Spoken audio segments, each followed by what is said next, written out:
Hi, I'm Chuck Dorsett for Weaver Leather Supply.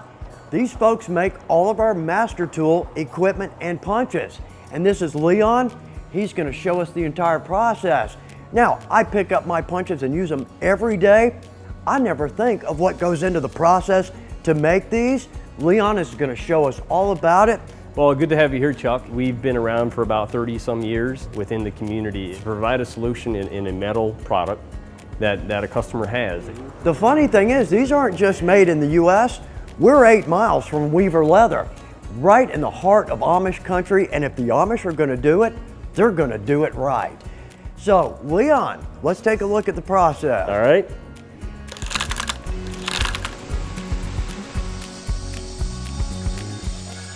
So Leon, first step in the process, what are we doing here?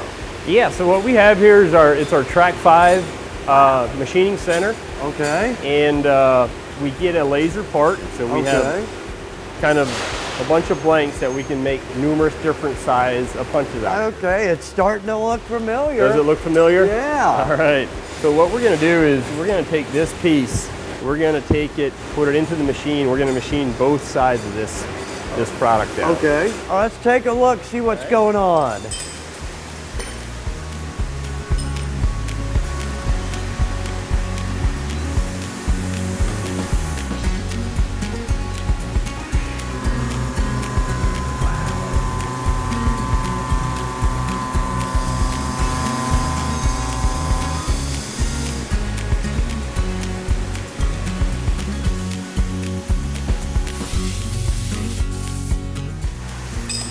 You know, it's amazing how you can take a raw piece of metal and make something very valuable out of it.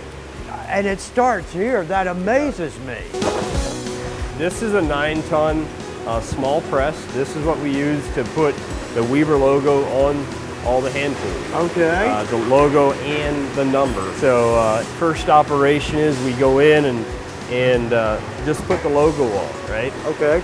We do that for all the sizes. Okay. Then we come back, and our next operation here is a 3/4. Yeah, in fact, I've got an English punch just with the 1 inch on it. So this will come back and get the logo. Right. Okay. That's pretty much what this machine does. Very interesting, and again, an important part of the process. We got to know what size our punches are. You got to identify, right? Nice. Leon, this is one that absolutely surprises me. It's a tool. I use it all the time.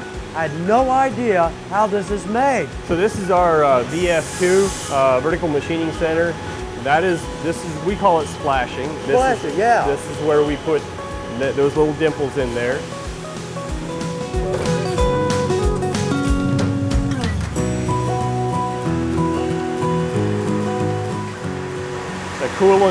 The coolant is obviously to keep our bits and everything cooled down for the drilling process. Okay.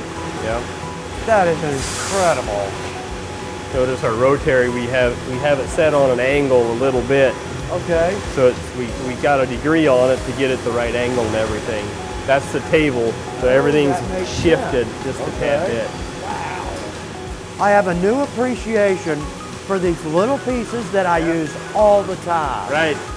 That's very cool. Understanding the process, what goes in behind the scene, right? I had no idea. No idea. Yeah. All right. Leon, what are we doing here? So Chuck, here we have the number 2 edger. Okay. We're simply cutting the slot in, the cutting edge, right? Well, now this is a little bit familiar, but now when I see that, very familiar. Recognize that piece? Absolutely. Yeah. Number 2. It is. That's right. If I'm gonna bevel or edge, 90% of the time I'm using my number 2. Wow, no kidding. So what's David doing here? He's simply taking the first step, which is a product that doesn't have a slot in. Okay. Clamps it in the side there, and we're taking a cutting wheel and just very carefully putting that cuts right the in there. cutting edge. Yep. Very nice, and that's why it's such a quality tool. That's right. All right, thanks, David. David, thank you. Leon, I've seen concho cutters, I've used concho cutters, but again, I had no idea what goes into making these. So this is our concho, we call it concho cutter sharpening station, Okay. which is truly a handcrafted Wow. skill set, right? I thought it was machined. Yeah. I didn't know how much hand work goes into these. So this is 1.25 inches, which is completely finished now on the sharpening part. Look at that. And, Wow.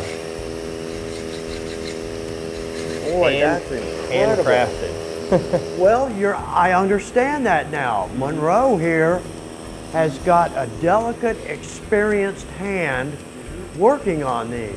And there's so many little intricacies that have to happen that it just can't be fully machined. Attention to detail. Oh, Key. wow. So is he sharpening the outside of each of the scallops on that? He is, yep.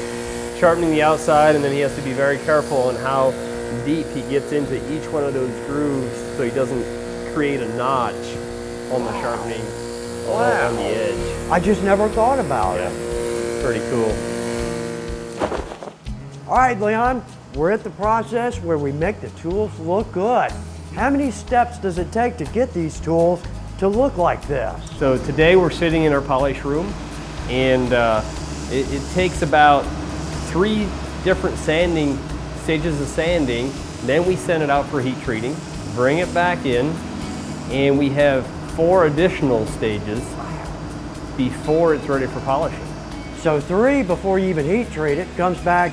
Yep. You're gonna sand it additionally 4 steps before you even get to polishing. Correct, that's correct. And that's why they look like that. That's why we have a nice shiny finish. That is beautiful. Now right here, this surprises me because when I look at this tool, I think a machine makes it, it falls out, it's ready to go. But there's actually a jig right here. Correct. Explain this. So this is what we call our final sharpening, right? And we put it in the jig and to get a nice square cut on the punch. Okay. Right? Okay. So we touch the edge up a little bit, and then from there we bring it over onto the sanding and just sharpen that up.